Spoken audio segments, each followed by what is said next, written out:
Hi Flosstube, welcome back to my little stitchy world. I've been trying to do a video now for the last week, but something inevitably ends up happening, and then that's it. It doesn't work. So the house is quiet now, and it's Sunday, January the 13th. I stayed home this morning. I have been doing that for the last few weekends. I have a lot on my plate. So, I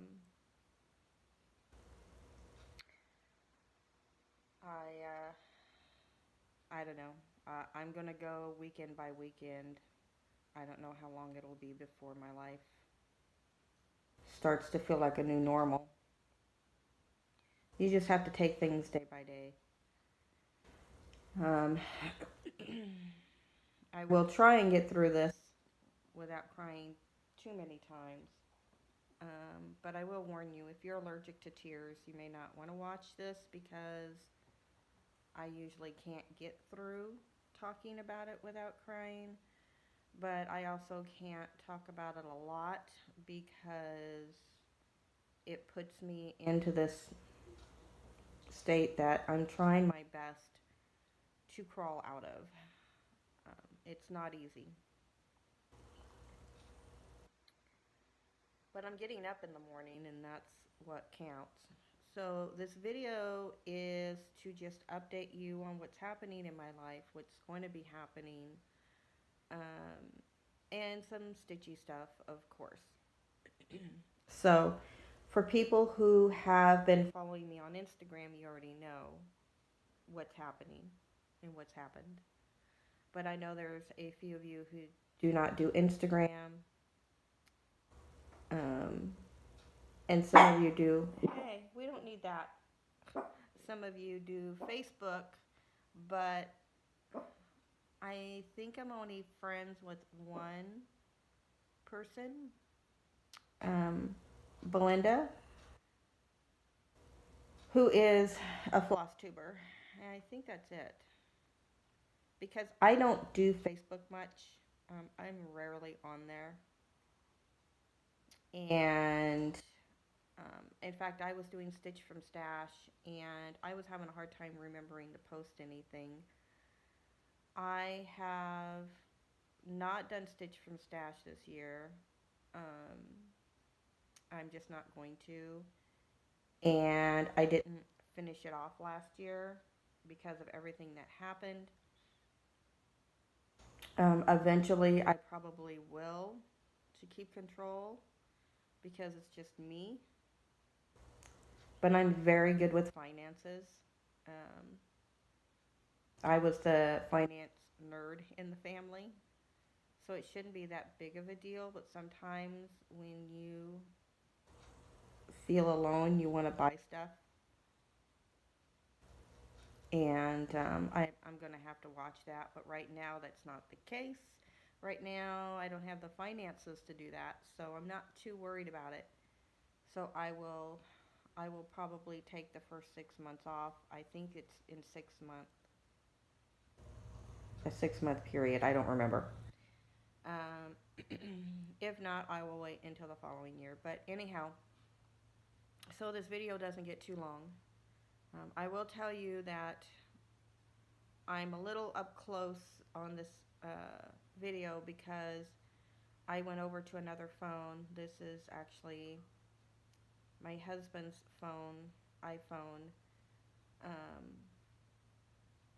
because it has more memory than mine did. Mine was constantly saying it was full. And it's just a little bit better phone. I was never really into buying the better phones because I'd rather put my money in stitchy stuff, right? And other things. But my husband had already had it, and so it was something I could use that was his.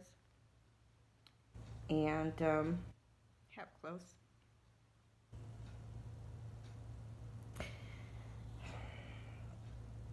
And I know he'd want me to use it. So, for those who don't follow me, on December the 12th of last month, my husband passed away here at home with my in-laws, my children, and I surrounding his bed. He came home on a Monday afternoon from the hospital with hospice. And he began his journey to God around 11 o'clock or so Tuesday evening. And he passed Wednesday at 12:15 a.m.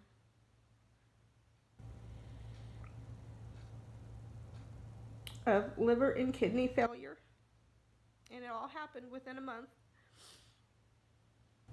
And he was diagnosed because of all the fluid he had on him. See, my husband was in Hermiston, and he'd be gone for a couple weeks at a time, working seasonal, and he was going to be permanent. I think it's this coming week. And we were going to move there. We were talking about our future right up until he was diagnosed. But he was there for like a couple weeks at a time. And he came home and he had all this fluid on him, and I was freaking out, telling him, "You've got to get this checked out. What's going on?" He's like, "I don't know. This is really strange." And he started chalking it up to the fact that he's used to working a job where he unloads all these stops that he would have to do, and always moving, and now he sits. And he says, "I'm getting older, and with this bout of pneumonia I'd had, and on and on." And I'm like, "David, you have got to get this checked out. This is not right." And I persuaded him. And he went in. He went back to Hermiston so he could find a doctor, since we were going to move there, and get settled with a doctor there, because he was just going to be staying there and coming home every week to 2 weeks, until we got the house sold and I moved there. So we were going to be transferring everything over to Hermiston, doctors, veterinarians, the whole bit. So he went back, and I said, "Get in there immediately." I wanted to take him to the hospital here, but you can't talk a man into going to the doctor. I don't know what it is. I think that's the case for some women I know, but a lot of men I'm finding out from friends of mine. So he went in, and by then he was having, overnight, he started having pain in his kidneys, and he went in, and it was liver failure, and his kidneys were starting to fail. And he drove back home. He went to the hospital there because he said, "Yeah, I'm not going to mess with this. I'm going straight to the hospital here." So he went to the hospital there, and they didn't have the specialist, but they were able to diagnose him. They were going to take him to Tri-Cities, and he said, "No, my family is in Salem, Oregon, and I'm just going to drive there," because he felt perfectly fine to drive there. It wasn't like overnight he was, on life support. It wasn't like that at all. So they said, "Okay, you should be fine to drive, but you've got to go and check straight in. This is extremely serious." So he came home, and we turned right back around, and we left and went straight to the hospital. He was there for a week and a half. They thought that they were getting his kidneys to function enough that we could start seeing specialists at home, get on a transplant, do this whole bit. Our whole life just turned upside down. And so he came home. He was home for a week, had appointments with liver specialists, kidney specialists. He saw his doctor, got blood work, went back in, got more blood work. And within days, his second round of blood work, his bilirubin had skyrocketed.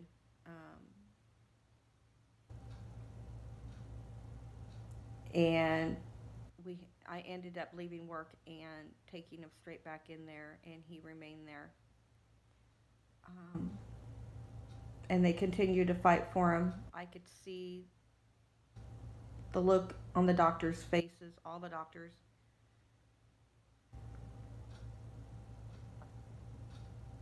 And then I was given the call from the doctor. After we fought for this for several weeks, 3 weeks, in and out, that if there's anybody who wanted to see him, that they should come.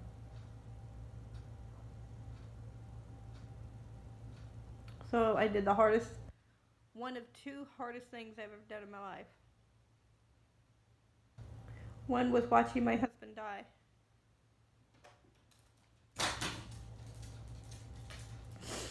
And the other was calling my in-laws to tell them that they were losing their son. And to hear my mother-in-law sobbing on the phone.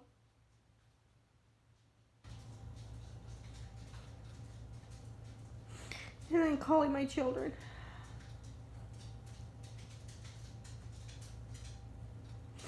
My in-laws left from Montana to come here to Oregon, and they drove all night. And I met my mother-in-law downstairs, and she just hugged me and she said, "Your children shouldn't go before you. It's not right."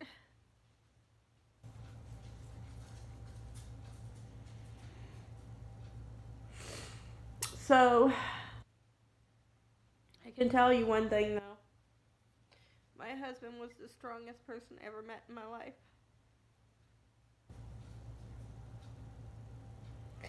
I mean, his parents were crying. My mother-in-law just laid on him. I sobbed in his arms. My children, my oldest son just fell in his father's arms and just cried. My daughter-in-law just sobbed. She couldn't stop crying. She just held him.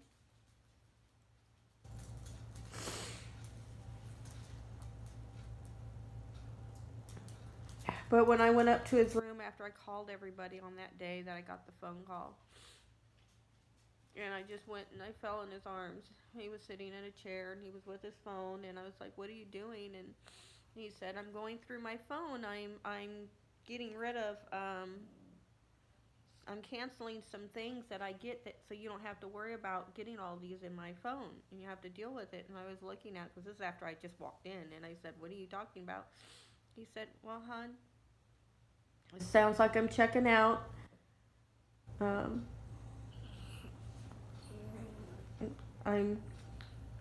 going home." And that's when I just fell in his arms. I cried. I said, "Please don't leave me. Don't leave me here alone." And he kept saying, "Hon, look at me, look at me." And I was just crying, and he finally just pulled me up and said, "Look in my eyes right now." And he said, "Hon, I'm not afraid." He had the biggest smile on his face I've ever seen. And he said, "I'm not afraid." He said, "I'm going home to be with the Lord. That's nothing to be afraid of."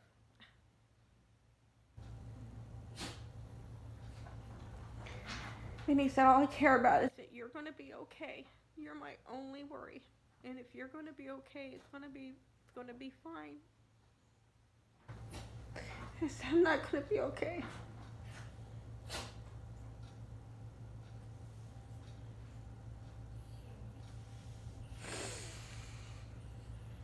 But you know, my husband smiled every day after that, every single day.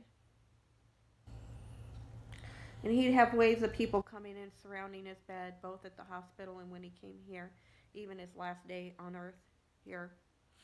People crying, people hugging him, people saying, "Dave, you're an inspiration. Look at you." We're the ones messed up. And he smiled and he said, trust in God. Trust in God. And some people who don't believe are saying your husband was dying and your God can't save him. And he's saying trust in God. We all die. We all do. We weren't meant to live forever. It's just not how it works.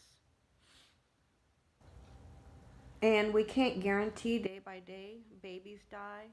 I've had an unborn child die. I've lost my mother, lost my sister, I lost my brother. And either my husband was going to lose me or I was going to lose him. And we can't guarantee at what stage of life it's going to happen. But our life isn't here on earth. It's with God. It's in heaven. And that's where our life is. This is just a stopping ground. This is the beginning. This isn't home. And he knew that. And that's what gets me up in the morning, is I know that my husband is in heaven. And I'll see him again. And he'll be my brother in Christ there. That's okay, because he's safe. You see, my husband fought depression since he was a teenager. And he fought it every day. He fought it all the time. And he'd bury it and hide it, or he'd express it. He'd add up and downs our whole marriage.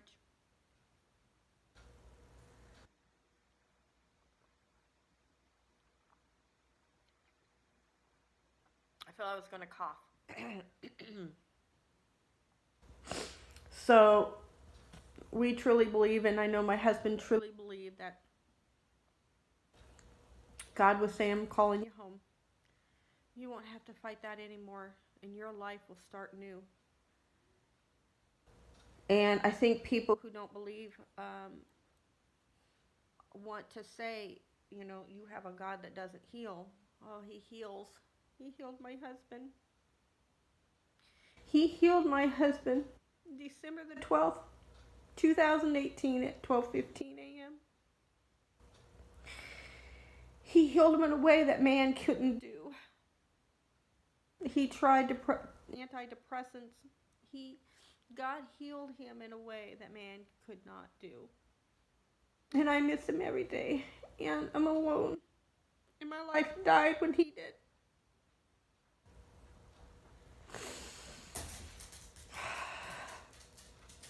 But through the grace of God, I'll have a different life.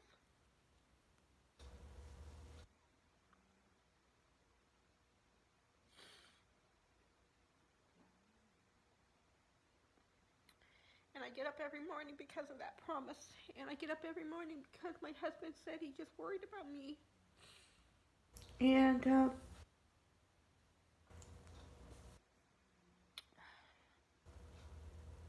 I need to honor him by getting up and living.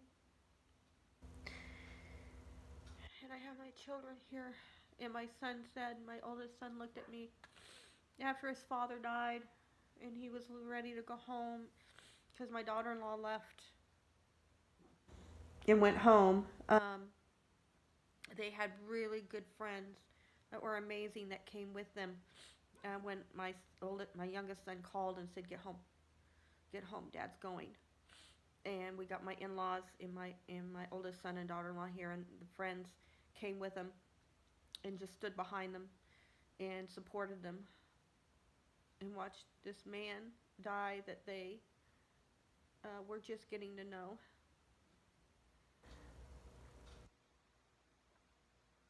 And she went home with them because she just couldn't stand it. She couldn't watch them take my husband out. She just couldn't. And she left, and I was so glad she did. She didn't need to see that. And she had to sit there and sob and cry and take my husband's hand and take her father-in-law's hand and watch him pass.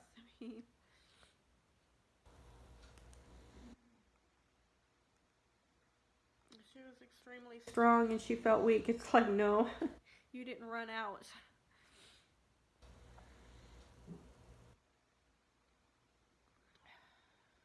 But before my son left to go check on his wife, because I was like, "You need to go. You need to go."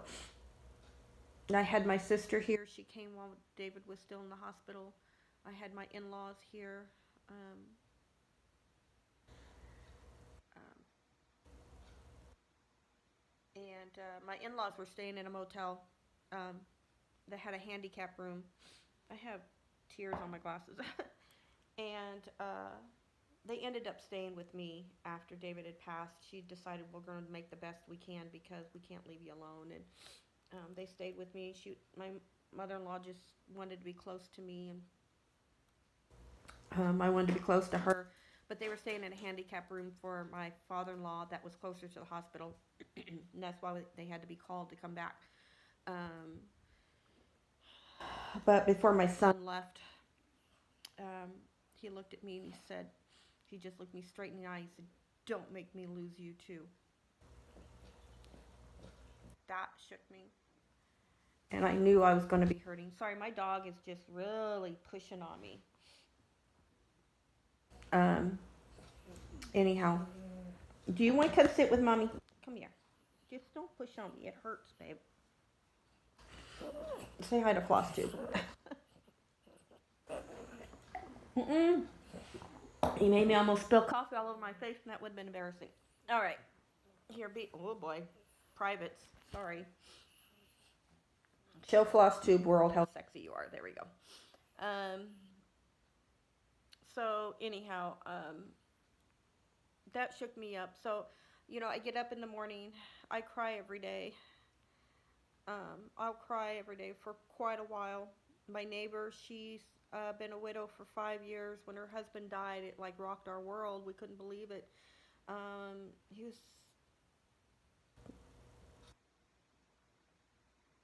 He was young. He was in his 40s. Like, what? Are you kidding me? But I just hung out with her yesterday evening, and we cried together. She was missing her husband, and it's all fresh for me. And we just cried, and then we went through drive-through at Taco Bell, and sometimes you just need comfort food. And we parked in the parking lot, and kept the car going, stay warm, and just talked and cried and ate. And everything I would say, it's like, yeah, yeah, I get it, Fran. Yeah, you're right. And she would say something, I'm like, yeah, exactly. Because, I sit there and say, like, my life died when he died, and people want to say, everybody means good, and they just want to support me, and they want to be strong for me, and they want to help me be strong, and they love me, and I love them, and I just nod, and I smile, and I say, yeah, I know, and thank you for that, and, I'm not angry at all, but they just don't understand, and thank goodness they don't understand, because when my neighbor down the street, and she smiles and cries and at the same time and says, yeah, Fran, it's because she knows the pain. It breaks my heart, and it breaks her heart that I know her pain. So these people who don't understand, it's because they don't have this loss, and I hope it's a long time before they don't. I hope it's a long time before you don't. For those of you who are married, or even have a boyfriend that you love so much, a fiance, anybody you love that's becoming a part of you. But people would say, your life didn't die, hun. It just changed. No, that life died because every aspect of my life was part of my husband. I mean, I see him walking through that door every day, even right now, coming in and putting his keys down right there, and he never will again.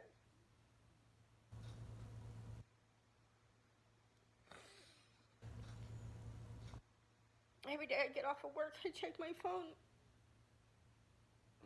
and he would usually text me, call me when you get off, or if he didn't, I would text him, are you awake?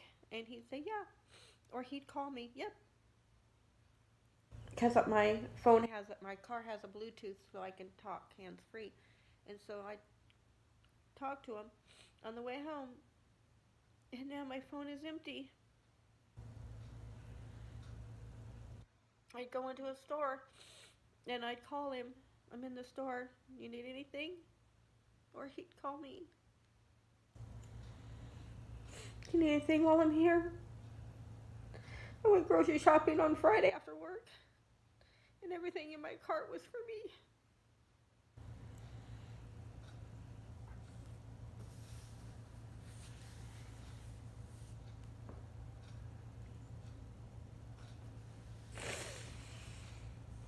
So that's what's happening in my life. Um,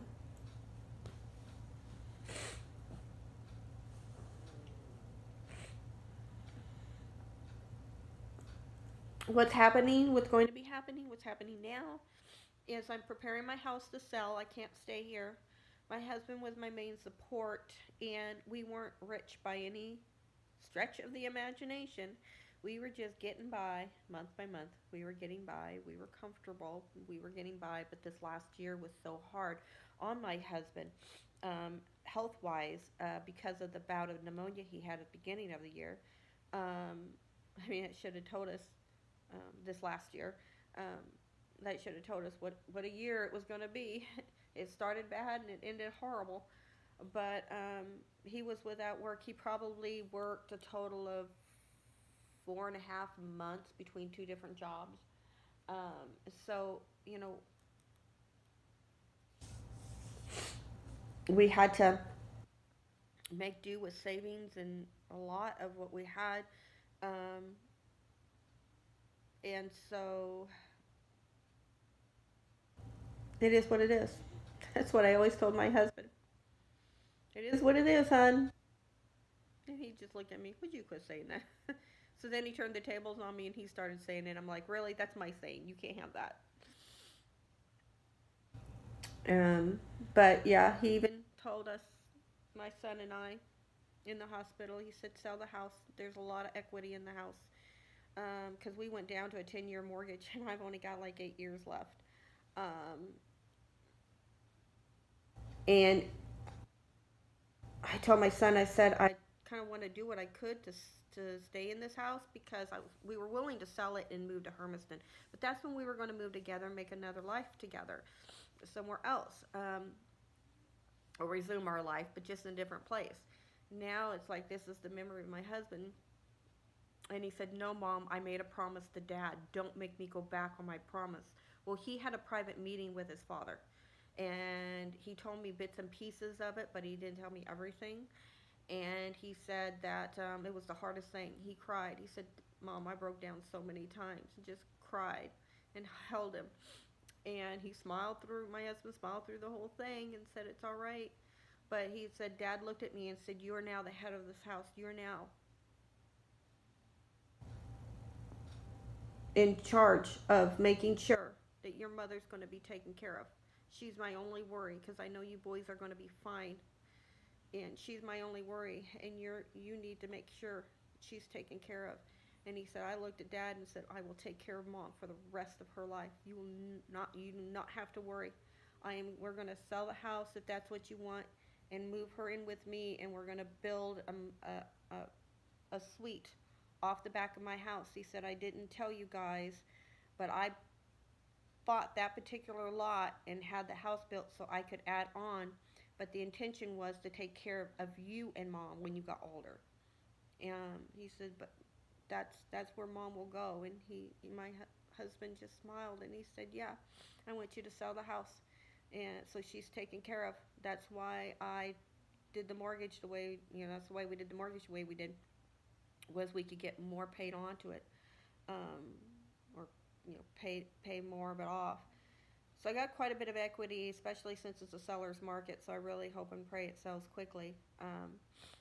So I am doing that, and I've had some people pop in and say, "Well, maybe you could make it work." It's like, no, I have to do this because both my son and I have to honor my husband's wishes, and it'll be okay. And I feel content with that.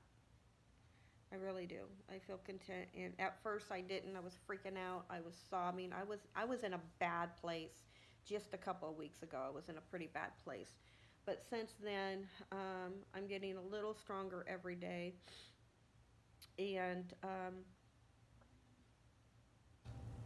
I just I feel content with doing this. So I've got boxes all over my house, going through a lot of stuff, which is very difficult. It's extremely hard. I'm going through stuff sooner than a lot of people do, but I've had the help of my kids. Um, so I do cross stitch in the evening. I started cross stitching again about 3 weeks ago. When I was in that bad place, I would sit down and stitch for maybe an hour. Sometimes I'd stitch for 20 minutes and I'd have to get up and do stuff. And then each day I got a little stronger and I was able to stitch a little bit longer. And it's really been my go-to to keep my mind busy, um, have some normalcy, and just have something to focus on in the evenings, because the evenings are now difficult. Um, During the day when I'm at work, it's like when my weekend started coming up, I was like, I really don't want a weekend. I could work at this point in time. I could work 7 days a week, um, because it just keeps me busy. And as I get stronger, I know it'll change. But right now, it's just fresh. Yesterday was 1 month, and so I'm just doing the best I can. So stitching has been a huge help. I'm so thankful that God gave me the desire to stitch, um, and the patience to stitch, because it's been, or it's just any craft in general, because it's been such a huge help. So as far as Flosstube goes, I know it's been a while since I've been on here for those who don't follow Instagram, and that's what's happening, and that's what happened. Um, I will be staying in a spare room in my son's house, uh, for a while until we get the permits, and the builder gets the permits and then starts and builds my place. The idea is, we can either go above the garage or out the back. We would love to go out the back, because then I would just utilize their kitchen. They've got a huge kitchen, because their house was just finished built. They moved in the summer, this last summer. So we're hoping that we can add on, and we hope it doesn't take too long. But my son is going to contact the builder who built his house, um, because he built the house. So he knows the best option. So we can go up. That means I would have a kitchenette, because I wouldn't want to go up and down the stairs to cook every meal. But I have to go up and down the stairs for my dogs. If I can go out the back, I'll skip the kitchenette. I'm just going to have like a nice little stand of some sort, or maybe some type of cabinet thing. I don't know, with a counter. I don't know. We have to figure it out. Something I can just buy, to have my coffee pot and my teapot, and coffee cups and all that right there. So when I come home from work, and I'm sitting there stitching or whatever, and I want to have a cup of coffee, I can. But I'll do the cooking in their kitchen. It would be connected to their dining room. We would legally have to have a door that leads into the house so it can be part of the house. And then inside, I want a little, like a little living room of my own, and then a bedroom separate. I don't want it to be a studio. I don't want to have my friends pull up a bed and have a seat. And then a bathroom. So, and they should be able to pipe right in. I have a loose hair, it's driving me a little crazy. Uh, to their house. So that would be ideal. I don't want just a bedroom. I kind of want my own space. So, and my son totally supports that. He's got a huge backyard, um, and we're really hoping that works out. So that's the plan. Um, as far as my life goes, I will try. What I'm going to try and do is vlogging. And I might try vlogging this week. I can't guarantee it, so don't count on little videos. But I'm thinking maybe if I vlog just a little bit and show you throughout the week what I'm doing, put them all together, try and keep it about 30 minutes or so, and then put them up like on a Saturday when I have more time to play around with iMovies. That might be my best option. I'm trying to update on Instagram, but I'm not always on there throughout the week. So, because my son and daughter-in-law are here, but my youngest, but I have a lot of stuff that's solely on me. My dogs, they help with my dogs as much as possible. They love the dogs, and they're really, really great with them. But there's a lot of stuff I've got to go through. It's my stuff. This is my stuff in my house that I've got to go through and make decisions on. They've been a huge help with my husband's stuff. We're keeping a lot of stuff that I just can't say no to right now, and I'll just deal with it later. And my son has a 3-car garage, and he goes, "Don't worry, Mom, we will figure it out later. You keep anything you want." He says, "I don't care if I lose the whole usage of my garage. All I care about is that you are content with whatever you want to get rid of and whatever you want to keep." Because they came over and I was sobbing, and I said, everything around me is almost 30 years of marriage. Because he was telling me a week before that, he said, "Well, you don't need this and this and this and this and that. We have all of that, Mom. You don't have to worry about it." And I'm just like sitting there looking at him. So a week later when he came over, and you was telling me that, and I understand where you're coming from. I do understand where you're coming from. You just want to help me. But I said, this is stuff your father and I have built.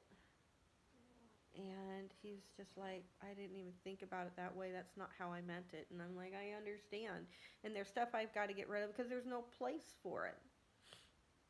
But it's hard. It's just hard. But it's the beginning of my new journey.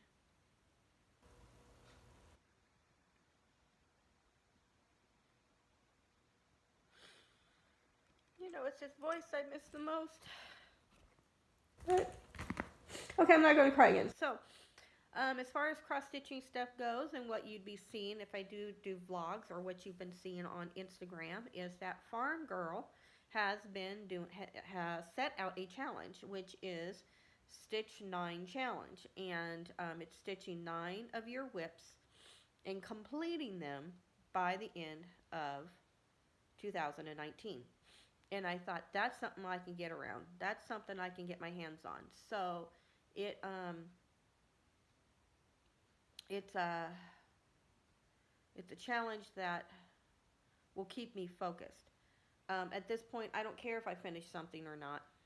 That's not the point. My leg is really hurting. The point is having 9 things that I have picked out to stitch that I'm content with, that I pulled out of my whip box, that I can just focus on. So I don't have to think about it, because at this point I have enough to think about. My stitching is just to keep my mind occupied and bring a little joy in my life. You get it where you can. So I was actually very excited about this. I was very excited, and I've been enjoying it in the evening, and I'm going to keep doing it. And if I don't finish all 9, that's okay, because it's giving me a focus. Yeah, I'm in the process of packing. I'm in the process of getting my house ready to bring the realtor in to look at my house. And there may be some slowing down when he needs to start showing my house, because he'll have to show it after I get off of work so I can come home and get my dogs. So, it's going to be busy. But that's okay. It's just something to focus on.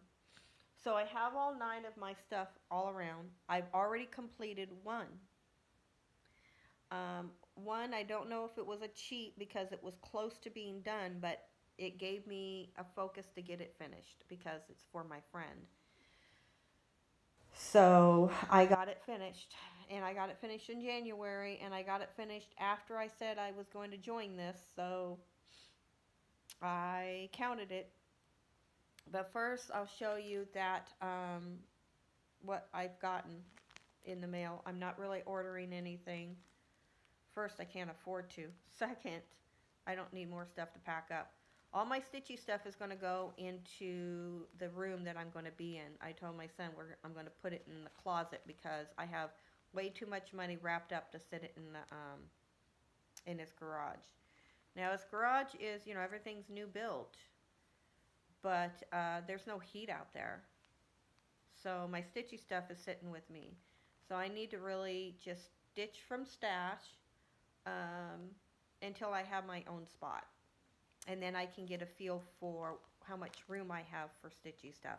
I'm probably going to be focusing a lot on seasonal items because then I can have these stitching items and I can change them out instead of using every square inch on my wall in my surfaces for stitchy stuff. So I got to come up with a plan.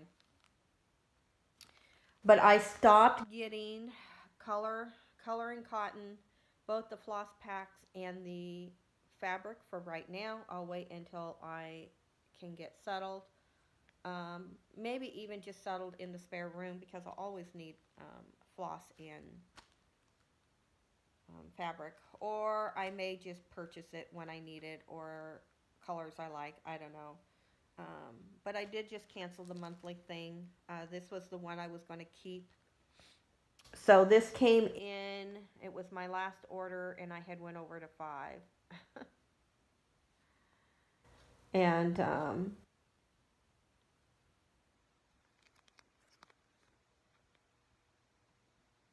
yeah, and so now I'm not getting them. But I forgot that I signed up. Let me, where is it? Sorry, I'm trying to find something. I just had it set so I could show you. And now I've lost track of it. Well, really.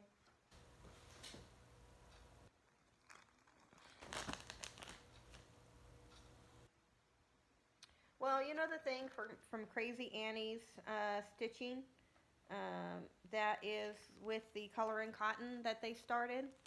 Well, I forgot that I had signed up for it. Can't see it like that. I signed up for when they started, and then I got the bill, and I thought, man, that would be rude to just turn around and not do it. So I went ahead and did that. So I may stick with this one. This may be the only one. I don't know.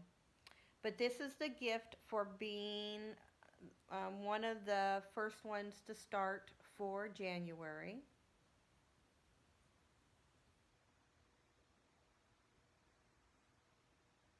I don't know if that's focusing. That was free. That was a free one. And I got Pat's favorite needles. Well, anyway, it's not focusing. And then I got a bunch of floss over, I'm looking over here, sorry, over the last couple of days. And then this is actually a floss pack. And there is 3 of them. I love the blue.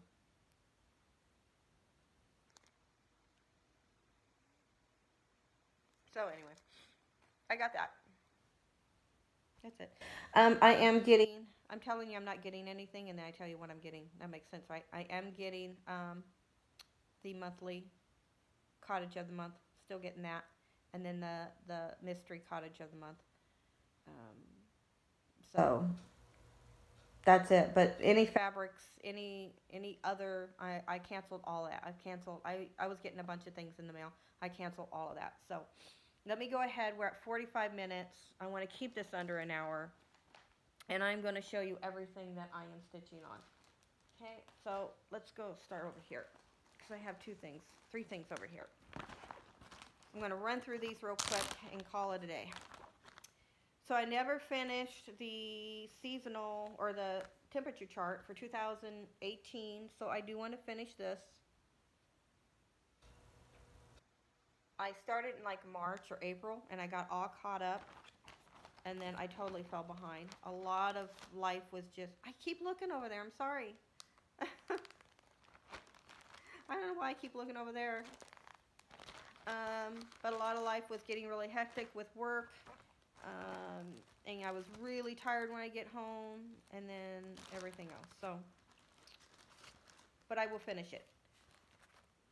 And it's actually pretty quick stitch, and since it's a temperature chart thing, I just wanted to get it done. Forced snowfall, right? Yeah. Yeah, I'm still working on that. It's embarrassing how far I am. That's it. But I got the house done, and that is huge.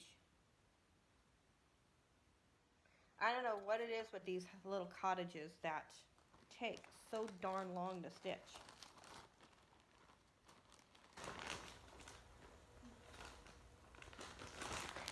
I will deal with that later. And then this is the one that I picked on the Tiny Decision app, and I was going to finish it. And then my husband took ill. So I managed to get another side done. So I have this one that I had finished. And then when I picked it up, I did that. And then I also did all this little lace looking stuff too. So I would finish a row and come down and do all of this, so that when I get the square done, all of that will be done. And I won't have to start and go all the way around again. So then I can just focus on going and doing this. So I'll go all the way and then come back and do that. So that when I get all the way back to that side, even that little lacy stuff, whatever it is, will be done. And then because it's repetitive all the way across, it gives me something different to stitch instead of going and continuing. Kind of breaks it up. Breaks up the monotony. And then I'm doing this one here. This is a free chart. Way to Happiness. I already completed this. And now I'm on this.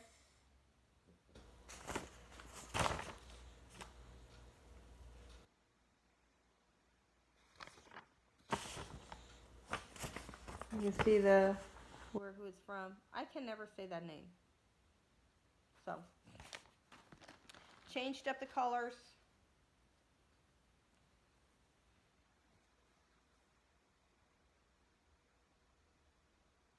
I did some pink because I was going to put it in my bedroom.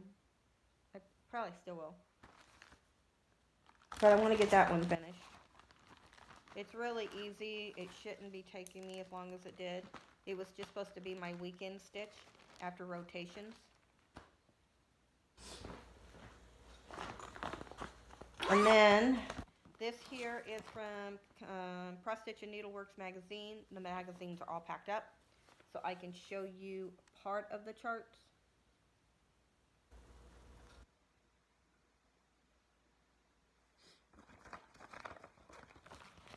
I think I just showed you a pattern. I don't know. Okay, it's not working. It's not going back in there. I'll do it later. I really want to get this finished. And this is where I'm at.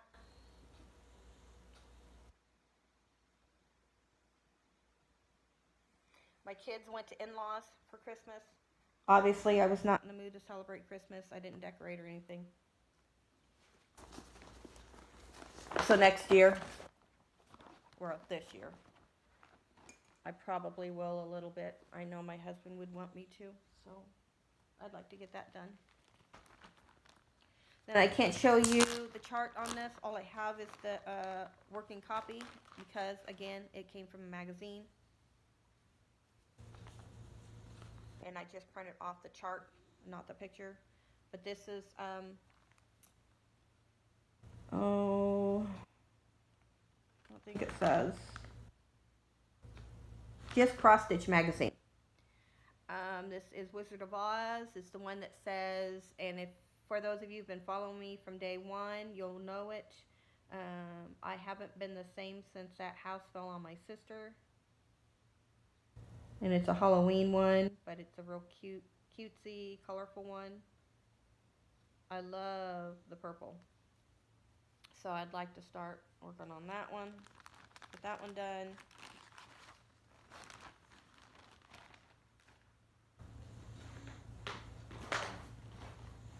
Okay, there's a lot. There's at least 9 of them. I was keeping up on this. This was last year's sale from the Frosted Pumpkin Stitchery, and I resumed it this year, or this last year, 2018, and I was keeping up on each block until November, because that's when my husband got sick, was in November. So here it is. October's done. I just had to do the border, and I was working on November. And that happened at the beginning of November. Just like, I don't know, a week and a half before my husband got sick, something like that.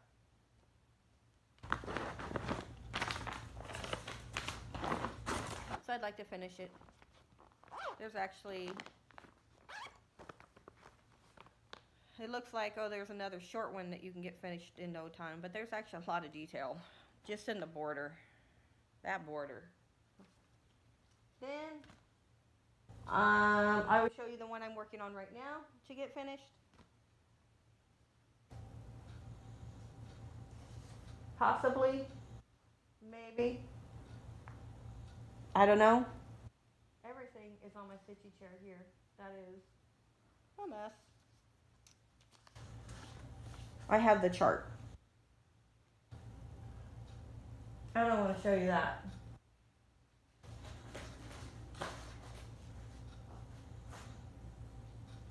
Well, it's somewhere. I hope it didn't fall.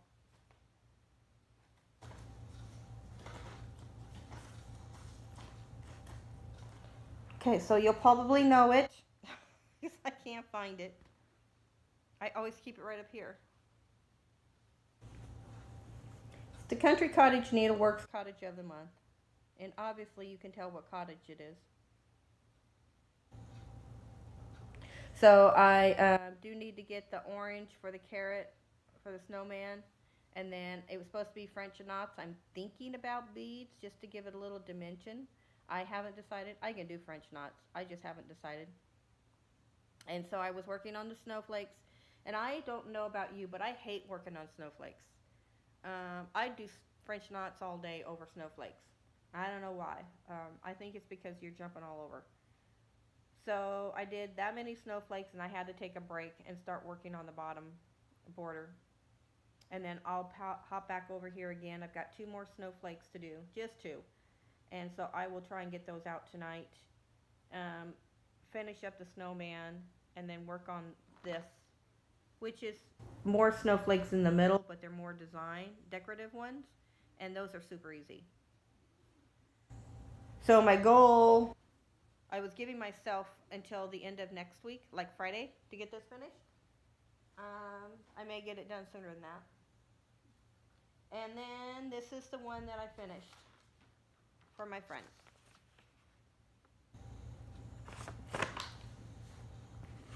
And here it is. Let me fold a little bit, take out some of the light. Isn't that beautiful? I love the eyes on this wolf. I know she'll love it. So I need to fully finish it. I'm thinking about fully finishing it in a hoop.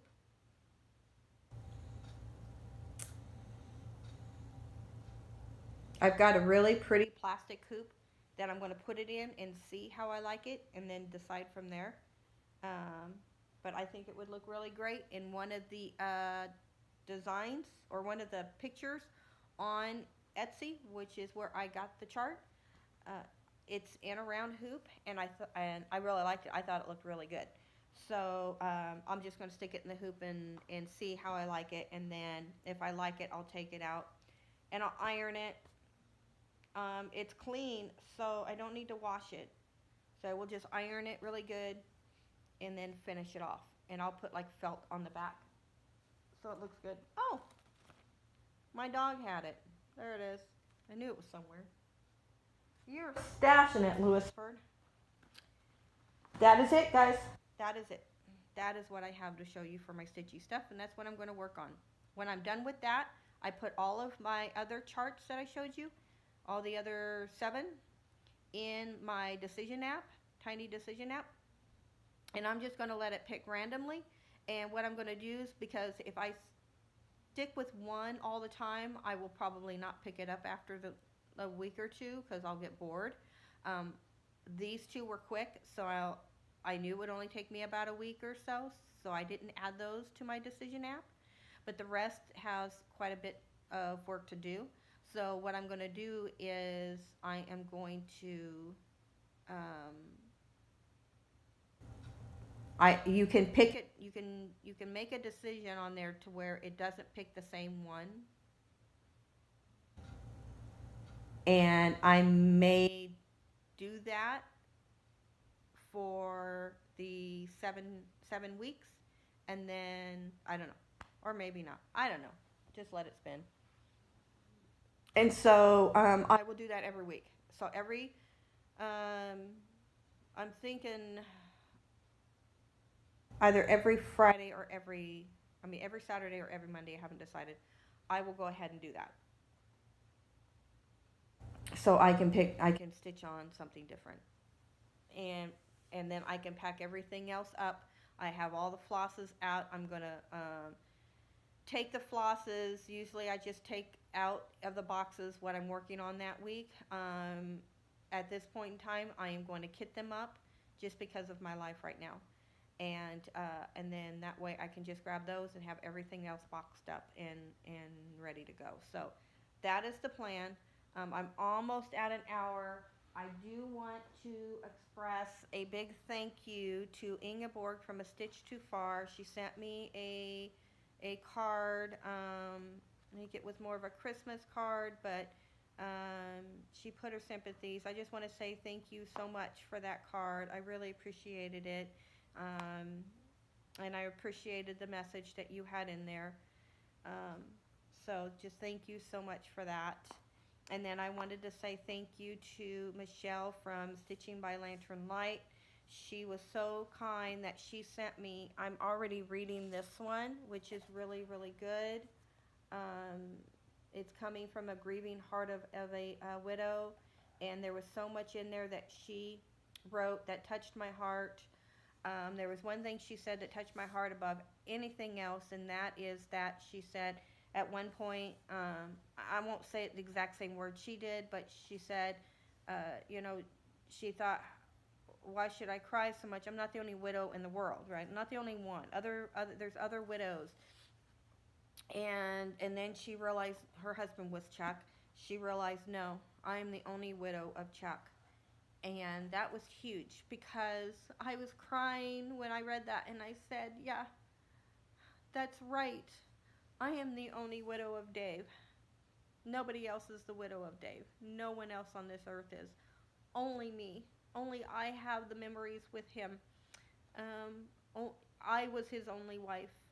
He was my only husband. And I had more years with him than I didn't. And I have the opportunity to have just as many years without him as I did with him, if not more. So, as he always told me, he said, I'm gonna go before you because you're the healthy one.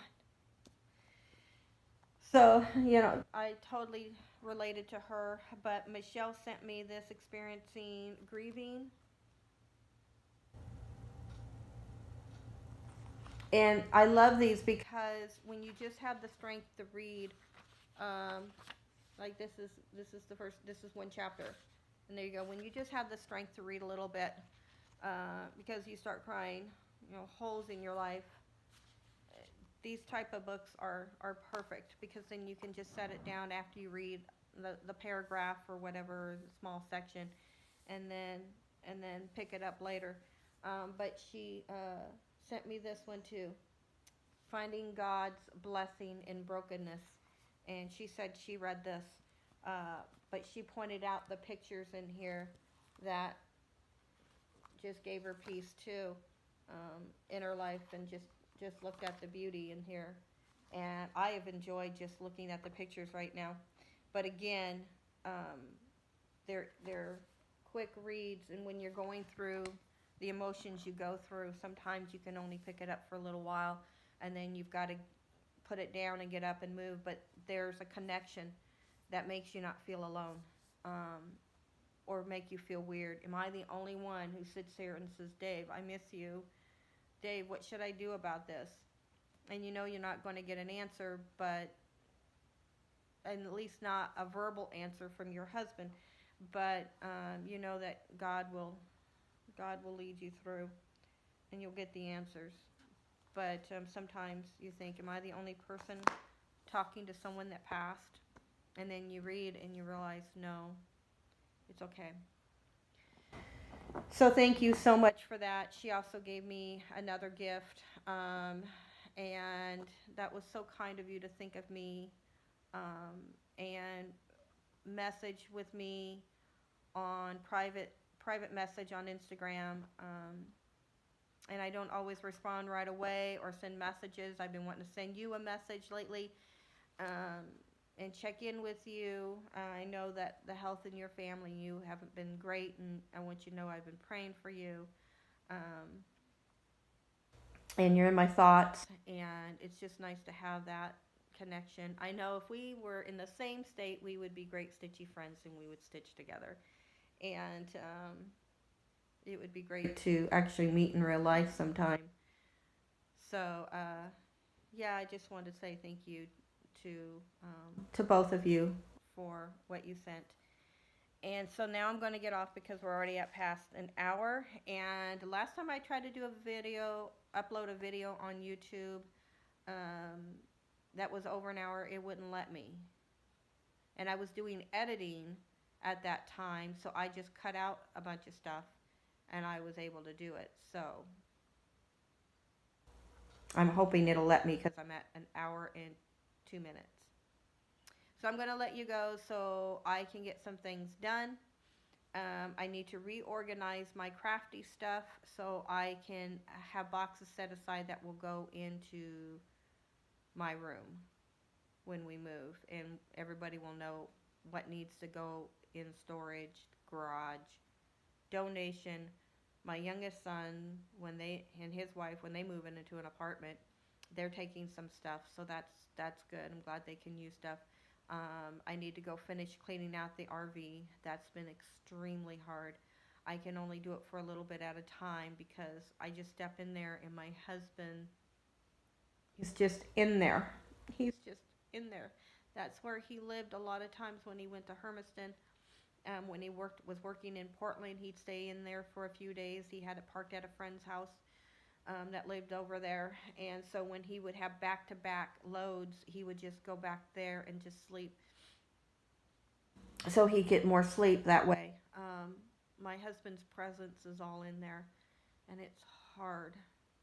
But I got to clean it out and sell that because I'm not taking that with me. I'm selling the pickup, and that was his request, which was huge because he never wanted to let go of that pickup. And he just looked at me and said, sell the pickup, hon. Sell the pickup and sell the RV. We don't need it anymore. So I'm going down to just my car. And then he told me he wanted our youngest son to have his car, his Honda. And he still calls it Dad's car. So I'm going to go before I start crying and get going on things. And I'm going to go and try and upload this. But then I am going to try and do vlogging. I will give it a try this week. I will start tomorrow. Tomorrow is Monday. And just show you what I'm working on a little bit throughout the week. And we'll see how that goes. Okay? Thank you all so much. Thank you for being understanding over the tears. Thank you all for your incredible, sweet comments that you left me on Instagram, for all of you who friended me on Instagram.